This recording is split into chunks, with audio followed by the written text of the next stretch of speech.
ಕದಂಬ ನ್ಯೂಸ್ಗೆ ಸ್ವಾಗತ. ನಾನು ಸೋನಿಕಾ ಸುದೇಶ್. ಮೊದಲಿಗೆ ಮುಖ್ಯಾಂಶಗಳು. ಕಲ್ಯಾಣ ಕರ್ನಾಟಕದ 371 ಜೆ ಕಲಂ ವಿರೋಧಿ ಹಾಗೂ ಸಂವಿಧಾನ ವಿರೋಧಿ ಬೆಂಗಳೂರಿನ ಹಸಿರು ಪ್ರತಿಷ್ಠಾನದ ಹೋರಾಟವನ್ನು ಖಂಡಿಸಿ ಬೀದರ್ನ ಬಿವಿವಿ ಭೂಮರೆಡ್ಡಿ ಕಾಲೇಜಿನಲ್ಲಿ ವಿಶೇಷ ಸಭೆ.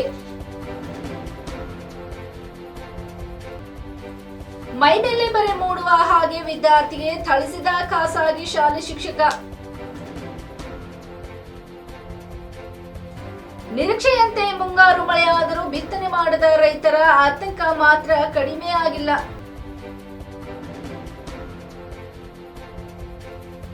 ನೀಟ್ ಪರೀಕ್ಷೆಯಲ್ಲಿ ಅಕ್ರಮ, ಬಿಹಾರ್ ಪೊಲೀಸರಿಂದ 6 ಮಂದಿ ಬಂಧನ. ಸುದ್ದಿಯ ವಿವರಗಳು. ಕಲ್ಯಾಣ ಕರ್ನಾಟಕದ 371 ಜೆ ಕಲಂ ವಿರೋಧಿ ಹಾಗೂ ಸಂವಿಧಾನ ವಿರೋಧಿ ಬೆಂಗಳೂರಿನ ಹಸಿರು ಪ್ರತಿಷ್ಠಾನದ ಹೋರಾಟವನ್ನು ಖಂಡಿಸಿ ಪೂಜೆ ನಡೋಜ ಡಾಕ್ಟರ್ ಬಸವಲಿಂಗ ಪಟ್ಟದೇವರ ನೇತೃತ್ವದಲ್ಲಿ ಬೀದರ್ನ ಬಿವಿವಿ ಭೂಮರೆಡ್ಡಿ ಕಾಲೇಜಿನಲ್ಲಿ ವಿಶೇಷ ಸಭೆ ಹಮ್ಮಿಕೊಳ್ಳಲಾಯಿತು. ಹಲವು ಸಂಘ ಸಂಸ್ಥೆಯ ಶಿಕ್ಷಣ ಸಂಸ್ಥೆಯ ಪ್ರಮುಖರು, ಹೋರಾಟಗಾರರು, ಪ್ರಗತಿಪರರು ಸಭೆಯಲ್ಲಿ ಭಾಗವಹಿಸಿ ತಮ್ಮ ತಮ್ಮ ಅಭಿಪ್ರಾಯಗಳನ್ನು ಹಂಚಿಕೊಂಡರು. ಜೊತೆಗೆ ದಿನಾಂಕ 29/6/2024 ಮುಂಜಾನೆ 10 ಗಂಟೆಗೆ ಬೀದರ್ನ ಅಂಬೇಡ್ಕರ್ ವೃತ್ತದಿಂದ ಬೃಹತ್ ಪ್ರತಿಭಟನೆ ಹಮ್ಮಿಕೊಳ್ಳಲಾಗುವುದಾಗಿ ನಿರ್ಧರಿಸಲಾಯಿತು. ಪ್ರತಿಭಟನೆಯಲ್ಲಿ ಜಿಲ್ಲೆಯ ಎಲ್ಲ ಪ್ರಗತಿಪರರು, ಎಲ್ಲ ಸಂಘ ಸಂಸ್ಥೆಗಳ ಪ್ರಮುಖರು, ಪದಾಧಿಕಾರಿಗಳು, ಸದಸ್ಯರು, ಎಲ್ಲ ಶಿಕ್ಷಣ ಸಂಸ್ಥೆಯ ಪ್ರಮುಖರು, ಸಿಬ್ಬಂದಿ ವರ್ಗದವರು, ಎಸ್ಎಸ್ಎಲ್ಸಿ ಮತ್ತು ಮೇಲ್ಪಟ್ಟ ಕಾಲೇಜಿನ ವಿದ್ಯಾರ್ಥಿಗಳು ಆದಿಯಾಗಿ ಬೃಹತ್ ಸಂಖ್ಯೆಯಲ್ಲಿ ಪ್ರತಿಭಟನೆಯಲ್ಲಿ ಸೇರುವ ಮೂಲಕ ಸರ್ಕಾರದ ಗಮನ ಸೆಳೆಯುವ ಪ್ರಯತ್ನ ಮಾಡುವುದಾಗಿ, ನಮ್ಮ ಹಕ್ಕನ್ನು ಉಳಿಸಿಕೊಳ್ಳಲು ಎಲ್ಲರೂ ಕೈಜೋಡಿಸುವುದಾಗಿ ನಡೋಜ ಡಾಕ್ಟರ್ ಬಸವಲಿಂಗ ಪಟ್ಟದೇವರು, ಸುರೇಶ್ ಚನ್ಶೆಟ್ಟಿ, ರವಿಸ್ವಾಮಿ ನೀರ್ನಾ ಸೇರಿದಂತೆ ಇನ್ನಿತರರು ಮಾತನಾಡಿ ಮನವಿ ಮಾಡಿದರು. ಈ ಸಂದರ್ಭದಲ್ಲಿ ಗುರುಬಸವ ಪಟ್ಟದೇವರು, ಬಸವರಾಜ ಶೆಟ್ಟಿ, ಕಲಬುರ್ಗಿಯ ಬಸವರಾಜ್ ದೇಶಮುಖ್, ಹಿರಿಯ ಚಿಂತಕರಾದ ಆರ್.ಕೆ. ಹುಡುಗಿ, ಲಕ್ಷ್ಮಣ್ ದಸ್ತಿ, ಶಿವಶರಣಪ್ಪ ವಾಲಿ, ಡಾಕ್ಟರ್ ರಜನೀಶ್ ವಾಲಿ, ಶ್ರೀಕಾಂತ್ ಸ್ವಾಮಿ, ದೀಪಕ್ ವಾಲಿ, ಬಾಬು ವಾಲಿ, ಬಸವರಾಜ್ ಧನ್ನೂರ್, ವಿನಯ್ ಮಾಳ್ಗೆ, ಸೋಮಶೇಖರ್ ಪಾಟೀಲ್ ಗಾದ್ಗಿ, ರೇವಣಸಿದ್ದ ಜಾಲದೆ, ವಿಜಯ್ ಕುಮಾರ್ ಸೋನರೆ, ಶರಣ ಪ್ರಕಾಶ್ ಸೇರಿದಂತೆ ಇನ್ನಿತರರು ಇದ್ದರು. ಒಂದು ನನಗೆ ಒಂದು ರೀತಿಯಿಂದ ಭಯ ಆಗ್ತಾ ಇದೆ. ಜಾಗತಿಕ ಮಟ್ಟದಲ್ಲಿ ಎಂತೋ ಅಂತೆ ಹೈದರಾಬಾದ್ ಕರ್ನಾಟಕದಲ್ಲಿ ಸಹಿತ, ಅಂದರೆ ಕಲ್ಯಾಣ ಕರ್ನಾಟಕದಲ್ಲಿ ಸಹಿತ ಹಿಸ್ಟ್ರಿ ರಿಪೀಟ್ ಆಗ್ತಾ ಇದೆ ಏನೋ. 1864ರಲ್ಲಿ ಅಮೇರಿಕೆಯ ಅಧ್ಯಕ್ಷ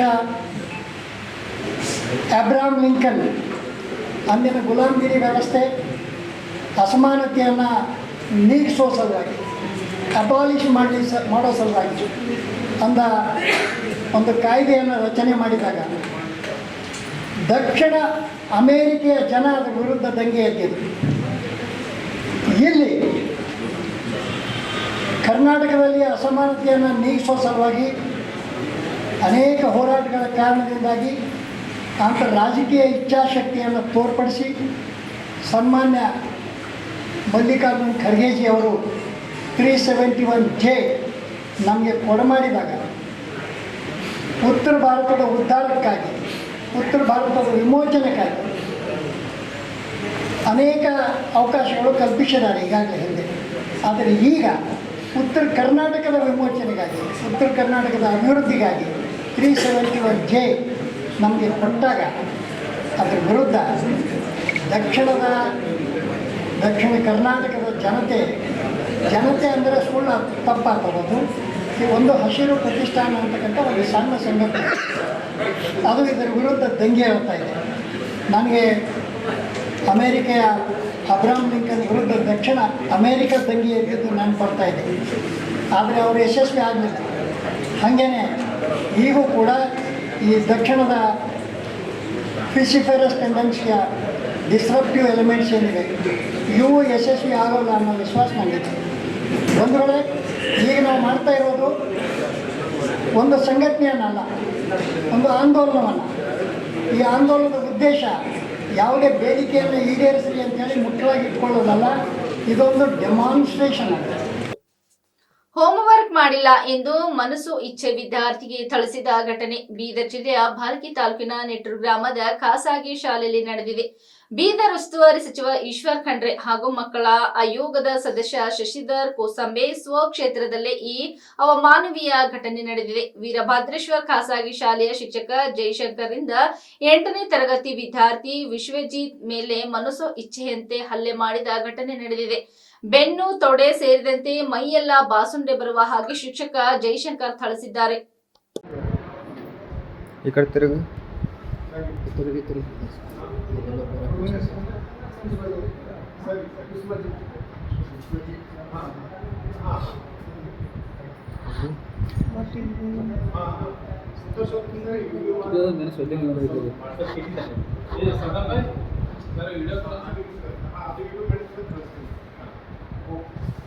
ಯಾವ ಸ್ಕೂಲು? ವೀರಭದ್ರೇಶ್ವರ್. ಯಾರು ಹೊಡ್ತಾವ ಹಿಂಗೆ? ಜಯಶಂಕರ್ ಸರ್. ಎದ್ರ ಕಡೆ ನೋಡಿದಾರ? ಕಾಪಿ ಮನೆಗೆ ಇಟ್ಟು ಬಂದು ನೆಂಪಾಗ ಹೊಡೆದ. ಬೀದರ್ ಜಿಲ್ಲೆ ಸೇರಿದಂತೆ ಕಲ್ಯಾಣ ಕರ್ನಾಟಕ ಭಾಗದಲ್ಲಿ ಮುಂಗಾರು ಹಂಗಾಮಿಗೆ ಬೇಕಾದ ಮಳೆ ಮಾತ್ರ ಸರಿಯಾದ ಸಮಯಕ್ಕೆ ಬಂದು ರೈತರು ಮಾತ್ರ ಖುಷಿಯಿಂದ ಬೀಜ ಮತ್ತು ರಸಗೊಬ್ಬರ ಸೇರಿದಂತೆ ಉತ್ತರ ಉಪಕರಣಗಳನ್ನು ಬಳಸಿ ಬಿತ್ತನೆ ಮಾಡಿ ಖುಷಿಯಿಂದ ಇರುವಷ್ಟರಲ್ಲಿ ಆತಂಕ ಒಂದು ಮನೆ ಮಾಡಿದೆ. ಇದಕ್ಕೆ ಕಾರಣ ಜಿಂಕೆ ಮತ್ತು ಹಂದಿಗಳ ಕಾಟದಿಂದ ಹೈರಾಣಾಗಿ ತತ್ತರಿಸಿರುವ ರೈತರು ಮುಂದೇನು ಎಂಬ ಸೂಚನೆಯ ಸಂಗತಿಗೆ ಕಾರಣವಾಗಿದೆ. ಈ ದೃಶ್ಯ ಕಂಡು ಬಂದಿದ್ದು ಭಾಲ್ಕಿ ತಾಲೂಕಿನ ಡೋಣಗಾಪುರ್ ಶಿವರ್ ಒಂದರಲ್ಲಿ ಸರಿಸುಮಾರು 200 ಎಳ್ಳಿಗಳ ಗುಂಪು ಕಾಣಬಹುದು. ಈ ರೀತಿ ತೊಂದರೆಗೀಡಾಗಿದ್ದ ರೈತರು ಸುಮಾರು 10 ವರ್ಷದಿಂದ ಹೈರಾಣಾಗಿದ್ದಾರೆ.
ವೈದ್ಯಕೀಯ ಪ್ರವೇಶ ಪರೀಕ್ಷೆ ನೀಟ್ನಲ್ಲಿ ಅಕ್ರಮ ಆರೋಪಕ್ಕೆ ಸಂಬಂಧಿಸಿದಂತೆ ಬಿಹಾರ್ ಪೊಲೀಸರು 6 ಮಂದಿಯನ್ನು ಜಾರ್ಖಂಡ್ನ ದಿಯೋಘರ್ ಜಿಲ್ಲೆಯಿಂದ ಬಂಧಿಸಿದ್ದಾರೆ ಎಂದು ಅಧಿಕಾರಿಯೊಬ್ಬರು ಶನಿವಾರ ತಿಳಿಸಿದ್ದಾರೆ.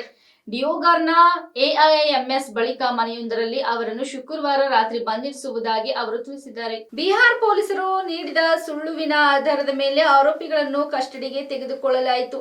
ಎಲ್ಲರನ್ನು ಬಿಹಾರಕ್ಕೆ ಕರೆದೊಯ್ಯಲಾಯಿತು ಎಂದು ಎಸ್ಡಿಪಿಒ ರಿತ್ವಿಕ್ ಶ್ರೀವಾಸ್ತನ್ ಪಿಟಿಐಗೆ ಮಾಹಿತಿ ನೀಡಿದ್ದಾರೆ. ಮೇ 5ರಂದು ರಾಷ್ಟ್ರೀಯ ಪರೀಕ್ಷಾ ಏಜೆನ್ಸಿಯಿಂದ ನೀಟ್ ಯುಜಿ ಪರೀಕ್ಷೆ ನಡೆದಿತ್ತು. ಸುಮಾರು 24 ಲಕ್ಷ ಅಭ್ಯರ್ಥಿಗಳು ಪರೀಕ್ಷೆಗೆ ಹಾಜರಾಗಿದ್ದರು. ಜೂನ್ 4ರಂದು ಫಲಿತಾಂಶ ಘೋಷಣೆಯಾಗಿತ್ತು. ಆದರೆ ಬಿಹಾರ ಸೇರಿದಂತೆ ಮತ್ತಿತರ ಕಡೆಗಳಲ್ಲಿ ಪೇಪರ್ ಸೋರಿಕೆಯಂತಹ ಆರೋಪ ಕೇಳಿ ಬಂದಿದೆ. ಶಾಲೆಯಿಂದ ಮನೆಗೆ ಕರೆದೊಯ್ಯಲಾಗುತ್ತಿದ್ದ ಸ್ಕೂಲ್ ವ್ಯಾನ್ನಿಂದ 2 ವಿದ್ಯಾರ್ಥಿಗಳು ಕೆಳಗೆ ಬಿದ್ದಿರುವ ಘಟನೆ ಗುಜರಾತಿನ ವಡೋದರಾದಲ್ಲಿ ನಡೆದಿದೆ. 2 ವಿದ್ಯಾರ್ಥಿನಿಯರು ತಮ್ಮ ಶಾಲಾ ಬ್ಯಾಗ್ನೊಂದಿಗೆ ಕಾರಿನ ಹಿಂಬಾಗಿಲಿನಿಂದ ಹಠಾತ್ತನೆ ನಡು ರಸ್ತೆಯಲ್ಲಿ ಬಿದ್ದಿರುವುದು ಸಿಸಿಟಿವಿಯಲ್ಲಿ ಸೆರೆಯಾಗಿದೆ. ಆದಾಗ್ಯೂ ಚಾಲಕ ವ್ಯಾನ್ ಅನ್ನು ವೇಗವಾಗಿ ಚಲಾಯಿಸಿಕೊಂಡು ಹೋಗಿದ್ದಾನೆ. ಈ ಸಂಬಂಧ ನಿರ್ಲಕ್ಷ್ಯ ಆರೋಪದ ಮೇರೆಗೆ 2 ವಿರುದ್ಧ ವಿವಿಧ ಸೆಕ್ಷನ್ಗಳ ಅಡಿಯಲ್ಲಿ ದೂರು ದಾಖಲಾಗಿದೆ. ಈ ಸಂಬಂಧ ವಡೋದರಾದ ಮಕರ್ಪುರ್ ಪೊಲೀಸ್ ಠಾಣೆಯಲ್ಲಿ ಪ್ರಕರಣ ದಾಖಲಾಗಿದ್ದು, ಸ್ಕೂಲ್ ವ್ಯಾನ್ ಚಾಲಕ ಹಾಗೂ ಮಾಲೀಕನನ್ನು ಪೊಲೀಸರು ವಶಕ್ಕೆ ಪಡೆದಿದ್ದಾರೆ. ನಿರ್ಲಕ್ಷ್ಯದ ಚಾಲನೆಗಾಗಿ ಸೆಕ್ಷನ್ 192 ಸಿಎ ಮತ್ತು ಸೆಕ್ಷನ್ 180 ಮತ್ತು 184 ಮತ್ತು 336 ಮತ್ತು 279 ರಡಿ ಅಡಿಯಲ್ಲಿ ದೂರು ದಾಖಲಿಸಲಾಗಿದೆ. ಚಾಲಕನ ಕಲಿಕಾ ಚಾಲನಾ ಪರವಾನಗಿ ರದ್ದುಪಡಿಸುವ ಪ್ರಯತ್ನವನ್ನು ಮಾಡಲಾಗುವುದು ಎಂದು ಪೊಲೀಸರು ತಿಳಿಸಿದ್ದಾರೆ.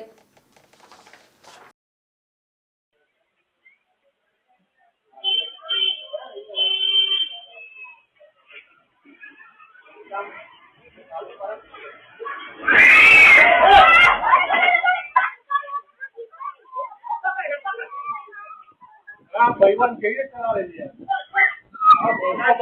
बंद कर तो बंद कर अरे चाहिए कोई लग आइए देख आइए